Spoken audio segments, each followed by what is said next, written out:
Hello, everyone. My guest today is Sowmya Murthy. She is the Chief Customer Officer at Seven Lakes Technologies, but leads the go-to-market teams and bringing to market Join, a SaaS leader in modernizing oil fields. With a fluency in mission-critical systems and galvanizing change-resistant organizations, she served on CEO's top council for 20 plus years. Sowmya, you ready to take us to the top? Absolutely, Nathan. Let's do it. I'm glad you're here. All right. If folks want to follow along, it's joyn.ai, join.ai. What does it mean, Sowmya, to modernize an oil field? Great question. So for fundamentally, oil and gas industry has two parts.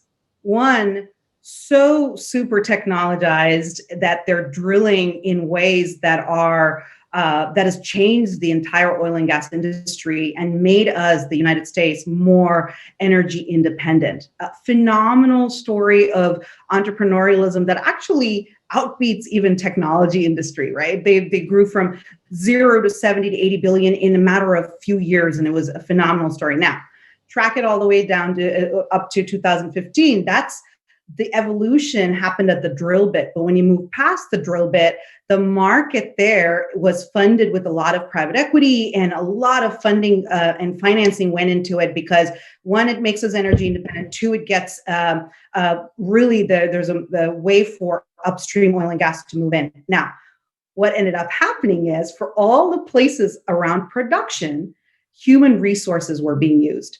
They were using grease sheets and paper to be able to drive millions, if not billions, of oil production data from the place of where the oil is produced to the office space. So your entire inventory and production and everything else is run on grease sheets. And you've got this dichotomy of— Is that a physical sheet that's printed off? Yes, sir. In a mason jar. In a mason jar. Literally in a mason jar. And what's mind-boggling, because I've spent 4 years boots on the ground with hard hat and in these trucks with pumpers, and noticing this unbelievable technology that's happening right next to a mason jar, right? And so I'm giving you that picture because what now, fast forward, in the last 5 years, this industry has been punctuated by two, not one, oil price madness, which, by the way, also has inhibited our trajectory in a way. But here's the thing. What's beautiful about this, if I may call it beautiful, is there is no other way now for the industry to grow without. So what the market is now saying to the industry is, hey, look, you can't just do production. Yep. You need to show me free cash flow. You need to be able to demonstrate operational efficiency, which means what? You can't just, when the oil price goes down, just take out the human resources. You need to now figure out technologies that allow for your production to happen without needing to go to those wells that aren't producing as much, right? This is what your software is sort of. When did you launch? What year did the company launch? The company was doing services in 2009 all the way till 2015. This is before the first oil price dip, and we raised $20 million in Series A. What year was that? 2015. Okay. 2015. And I was brought on board to be able to drive specifically marketing back then, Nathan, with the intention of revenue growth towards analytics. And the market shifted, and a whole new world opened up for me, as well as Seven Lakes. And my role over the years has shifted from marketing to owning all of sales and bringing in our largest enterprise deals, and also to own customer success and customer operations. So in 2015, it was still a services business. What were you selling on a consulting basis? Yeah, great question. Analytics services, because most of what the fundamental issue with the industry was, there are all these siloed, stovepiped ERP and legacy systems, none really talking to each other. And at the time, you had Spotfire and those, but none that understood the complexity of the industry. So our bread and butter has always been understanding the core structures of all the systems, data structures of the systems underneath. In fact, our CEO on his passion is around data architecture, and he's a, if I may call him, a data geek. That's his core passion. So that's where we started. Give me a sense of how large this services beachhead was in 2015. Do you remember what sort of total services revenue was? I know up until the point the company had sold around $100 million in services. So he had a course of years, right? So I don't have an annual number, but Shiva had already accomplished what many entrepreneurs would love to see, and was doing it in a services business. And his intention at the time was, come on, let's productize so we can get out of the services business and actually create products that then drive, as better valuation. Sowmya, most SaaS founders are shutting down a $5 million agency to go full time into SaaS. Shutting down a $100 million revenue line to go into SaaS is a whole nother story. Like, that couldn't have been an easy decision. I'm sure it wasn't. So, by the way, that was a total, but you're right. Shiva's choice to go and do this. And by the way, this is one of the reasons I love working with this guy. He's just phenomenal. He makes some of the most maverick, bold moves, because at the end of the day, what he cared most about and what he saw coming down the pike was services wasn't going to solve the industry's problem, because here's a big thing that was not happening in the industry, Nathan. The industry stalwarts or incumbent software companies not innovating, taking in 18% plus support dollars, literally showing up with PowerPoint presentations that 12, 18 months later wasn't even productized. So he saw that and went, holy shit, I can do data all day long. But fundamentally, if the data being captured, which is complex readings, and the SCADA instrumentation, big data, none of these are being put into mobile applications. I mean, imagine it was 2015, and the industry still hadn't. Who were some of those companies? Who was the biggest company? And they still are. P2, Energy Solutions, Peloton is another player. Quorum is another player. And fundamentally, when we dug under the covers and start to do research, and I'm hesitant to throw a particular percentage, but let's just say we have 90 employees. 50 of them are engineers, because we knew there was so much innovation we needed to do. And today you have 90. And today. Whereas when we spoke to folks on the other side, $300 million business P2, there were, I can't quote the exact number, but I know it was in the low 20 percentage points, 20% point in terms of, again, I'm hesitant to quote a number because I don't have an exact number. Yeah. So tell me, so your software today, what are companies paying on average to use the technology, the SaaS tool? They're about 2-3 buckets because of the size of the company. So a large size deal would be anywhere from 450,000 to our largest customer would be around $1 million a year. Yes. Right. And that directly connects to reduction in their downtime. Downtime means they're not producing oil, and significant cost reduction in the number of people needed. Once we install our software, our customers claim themselves, not us. Each pumper reduces 2 hours of their day in their workload, 2 of the 8 hours. And how many of these folks are you working with today? How many customers? We have about 30 customers, and today we show 25, but here's what's happening in the industry. Of those 5, we really actually lost 2 because 3 others have merged, and what we consider a loss, another big company will buy another company. So we end up gaining in some other areas. Does that make sense? So our overall revenue has remained flat in 2020. Yep. Interesting. Okay. And so if I take 30 customers times sort of a $300,000-$400,000 average AC, I mean, what you guys are doing, I mean, you might be close to $1 million a month. Right? By the way, I put 304, and then there are a couple of, then there's a 75K mark and a 150 mark. Usually people fall into one of these 3 buckets. Yeah. So have you guys broken the $1 million a month mark yet on the recurring SaaS business? Not yet. So we are at 7 million ARR today. Do you think you can break 10, 12 this year? This year is going to be, we've budgeted, no, so it won't be this year. And I'll explain a couple of reasons why. Last year, when we remained flat, this year, last year, what we did was sitting down with Shiva, we said, you know what, we're going enterprise. And this is the part of the story I wanted to share. Up until last year, Nathan, we went from services to enterprise, not true SaaS. And what I mean by that is we were still falling in line with the way the customers were buying these long RFP processes, laborious, pricing negotiations, all of these other aspects that are really not SaaS based and doesn't allow you to grow in that trajectory, right?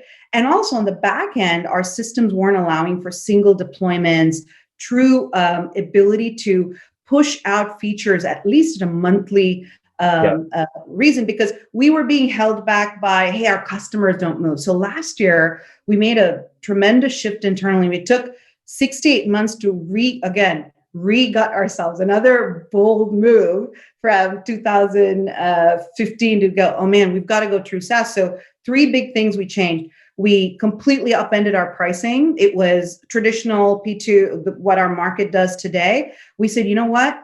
Forget that. SaaS pricing is going to be completely transparent. So if you go to Join AI today, we peg it on 2 factors. One, the number of active wells and your actual production, because just because you have measured by what? Production measured by what? BOPD. So it's per day. It's per day. So their production barrel of oil, BOPD is what they call it. So barrel of oil per day. BOPD. So that basically what then it does is gives them the control to see, and they're pay as you go, if you will, buy as you go, if you will, which is, I mean, it's a mind shift for them, right? Because they've never had that opportunity. Well, how many active wells are you serving across 30 customers currently? We don't look at the wells as much as we look at the customers, because wells isn't, so we have about 10,000, 12,000 plus users on our system. And I would approximate wells somewhere closer to 80,000 wells maybe. And I think I'm underestimating, Nathan, because we have ExxonMobil, ConocoPhillips. And by the way, ConocoPhillips just made their biggest basin go live, which, by the way, the hottest place in oil and gas right now is Permian, Midland. It's where most operations are. And then once we make that successful, we'll get on all of ConocoPhillips on there. And why are only 30 folks paying if you have 10,000 users? I feel like conversion rate should be higher than that. Well, it's not so evenly spread, because ExxonMobil and ConocoPhillips have a giant amount of that, and there are a few other customers like Pioneer Resources and others that have a little bit. Wait, what is a user? Does ExxonMobil count as one of their 10,000 users? No. So it's they have, I think, 2,500 or 2,000 now. So it's the number of users within ExxonMobil. It's not just the number of people that have access to join inside of ExxonMobil. Yes. I see. Okay, but a bunch of okay, got it. So instead of the number of users, how many are that's across? So 10,000 users across 30 paying customers. Is that right? Yes. Oh, I see. Okay. Do you have a free option or no? Do I have a free option? Yes, we do. And that's actually what we did last year, is to say, God, we've got to get people into our product and not charge them and get them successful. And that's been a tremendous adventure. I'll call it an adventure in the last 6 months. And so we just launched it in January, Nathan, the free option. How do you actually, before I ask that, let me flesh out your team. So 50 engineers. How many folks carry a quota, sales reps? So we've got fundamentally, it's been Shiva and myself who's been driving the sales. And we knew last year, we said, we've got to bring somebody else on. We knew, but here's the thing. In the past, what we'd done was taken advice and brought on salespeople, but because we didn't have like the 98% customer retention rate and the referrals and all these other aspects, when you bring in enterprise salespeople, there's a certain expectation for us to be successful, for them to even feel. So we weren't able to retain them, and we didn't want to make that costly mistake again, right? So what's the retention rate today on the base? It still is that. It still is. It still is in the high 90s. So it's right now at 95 to 97. I say that because I haven't gotten the latest numbers from my team. Net retention or gross? Net retention. Net retention. Okay, got it. So that's adding back upsells. It's about 95% net retention. Yes. Yeah. And so, so now what we did last year was brought on SaaS sales leadership. We just hired a sales director. He's 2 weeks in and drinking from a fire hose. That's very cool. Let me ask you a question. You have a bit of signaling risk in the marketplace you have to manage. What I mean by that is you guys raised a big round, 20 million in 2015. Really, that was right when you were pivoting to SaaS, right? You had 100 million in services revenue the prior 4 years, but you haven't raised anything since then. That's usually a negative signal to the VC market, right? Once you're on the VC track, if you're not raising every 18 months, people go, something's wrong. How do you manage that risk? At the moment, great question. And I don't know that I have the perfect answer for you. At the moment, what we're on the hook to demonstrate, what we know that we've been given a bit of leeway is punctuated by 2 oil price crashes. So that explanation's there. So what we are doing, so to your question, last year, we shifted and said, look, we're not just going to bring it to oil and gas. We're going to develop something. And we were able to develop a component of Join, which we call field services management, and successfully competed against Salesforce and Microsoft. We'd never gone and played against horizontal players before. And we competed and beat them out in there. And it was Click and Salesforce. And so that gave us a taste, and also the ability to go back to the VC market and say, hey, we know successfully how to go into the horizontal space. Let us get our SaaS traction and make the free option work and get oil and gas situated. And here's how we can add the extra and market, because what we've built today can translate into horizontal spaces where field services and field mobility is huge. So that's what we've been telling the marketplace. And are you planning to raise more capital this year? This year, frankly, what we've heard back is get to 10. Get to 10. Get to 10. Do you have enough runway? Are you guys profitable? Absolutely. We were cash flow positive in 2018. So I will say we've got an extremely awesome CFO and CEO who've been very diligent in ensuring that we aren't adding more people and cost without the ability to demonstrate. Did you spend the 20 million from 2015 between 2015 and 2018, or some of that 20 million still sitting in the bank? It's still sitting in the bank. It's still sitting in the bank. Yeah, so we really invest. So you were flat at 7 million over the past 12 months. Fair. 2 oil crises that are like once in 100 years sort of deal. What did you guys finish 2019 at in terms of run rate? Do you remember? 2019, 7. So we've been flat in for 3 years. Yeah. So like we right? We went from 0 to 3.5, 3.5 to 5, 5 to 7, and flat. Yeah. That's the hard story to tell, right? Is like flat for 3 years. How do you get back on like the VC, we're growing super fast sort of story, so you don't have to go raise at a down round, basically?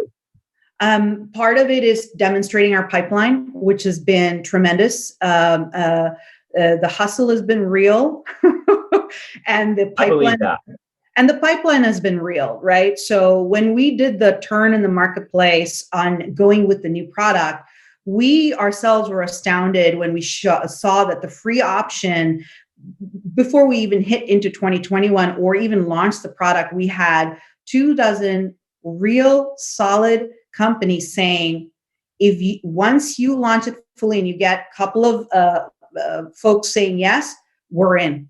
Put us in the trial. So now what we have is a backlog of folks wanting to do the trial. So when you see a real pipeline like that, backed by VP levels, controller levels, operations supervisors, and it's real, we're able to take that to the marketplace and say, hey, we've got real traction. We're certainly rooting for you. It's quite a journey. Thank you. We're out of time here. Let's wrap up with the famous 5. Number 1, favorite business book. Okay. Favorite, don't have one, but I am in the middle of reading Mastery by Robert Greene. One of my biggest challenges now is just how to take all the mastery that Shiva and I have gathered and pull that into the rest of the team, right? Number 2, is there a CEO you're following or studying? I've been following Sarah Blakely for a while, fundamentally because of the nature of how she bootstrapped and moved her organization. I'm inspired by her. Number 3, what's your favorite online tool for building 7 Lakes and Join? At the moment, because of the level of collaboration we need, Slack. it's been a life and game changer for us. Yeah. Number 4, how many hours of sleep are you getting every night? I function super on 6. Anything less, I'm dead. I love that. All right. And what's your situation? Married, single, kids? Partnered. Partner? Any kiddos? I said no kiddos. No kiddos yet. No kids. Okay. And can I ask how old you are? Yeah, 44. 44. Last question. What's something you wish you knew, Sowmya, when you were 20?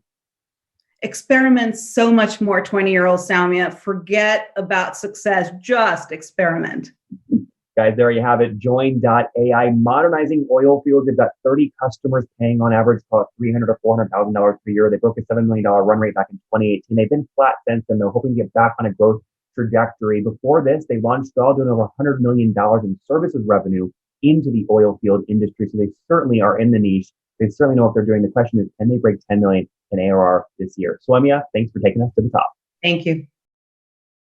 One more thing before you go. We have a brand new show every Thursday at 1 p.m. Central. It's called Shark Tank for SaaS. We call it Deal or Bust. One founder comes on, 3 hungry buyers, they try and do a deal live, and the founder shares back-end dashboards, their expenses, their revenue, ARPU, CAC, LTV, you name it, they share it. And the buyers try and make a deal live. It is fun to watch every Thursday, 1 p.m. Central. Additionally, remember, these recorded founder interviews go live. We release them here on YouTube every day at 2 p.m. Central. To make sure you don't miss any of that, make sure you click the subscribe button below here on YouTube, the big red button, and then click the little bell notification to make sure you get notifications when we do go live. I wouldn't want you to miss breaking news in the SaaS world, whether it's an acquisition, a big fundraise, a big sale, a big profitability statement, or something else. I don't want you to miss it. Additionally, if you want to take this conversation deeper and further, we have by far the largest private Slack community for B2B SaaS founders. You want to get in there. We've probably talked about your tool if you're running a company or your firm if you're investing. You can go in there and quickly search and see what people are saying. Sign up for that at nathanlatka.com/Slack. In the meantime, I'm hanging out with you here on YouTube. I'll be in the comments for the next 30 minutes. Feel free to let me know what you thought about this episode. And if you enjoyed it, click the thumbs up. We get a lot of haters that are mad at how aggressive I am on these shows, but I do it so that we can all learn. We have to counter those people. We got to push them away. Click the thumbs up below to counter them and know that I appreciate your guys' support. All right, I'll be in the comments. See ya.